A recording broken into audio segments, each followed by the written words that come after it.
তোর আম্মু কই? নাই ডং দিয়ে এরা খাওয়া গেলে তোর মায়ের তা খালেছে বুঝলে কে তাদের ভাত বাড়ো ঘরে থাই আজারে থাই তো খালি গজারে মারো খালি দেখা না কি দেখতাম কি নতুন আনছি তোমার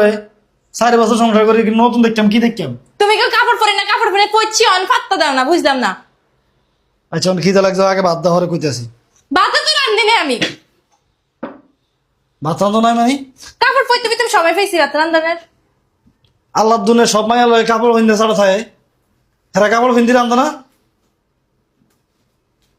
কইতেও তো হইতাছে ভালো হইছে বা ভালো দেখা যায় কিছুই তো কইলা না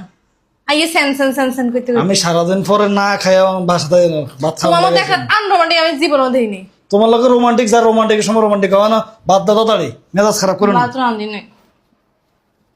খাইয়া বাইরে মুডটা নষ্ট করে দিছ। তোর মতো বজাত মহিলা লাগে সংসার করে যে আমি যে কেমনে যে বাঁচে আছি আমার অর্ধেক বেলা আমার হোটেলে খাও লাগে নাটকের সময় একদিন কইছি নাটকের সময় নাটক করবি আমি না কাপড়ে হিনতাম না জীবন আমি হিনতাম আমি জীবন হিনতাম নাটক করতে অন্ধ আবার হোটেলে খাইতে খানা তুই তো আমার হন্দি করে দিতে আমি হোটেলতে খাইতাম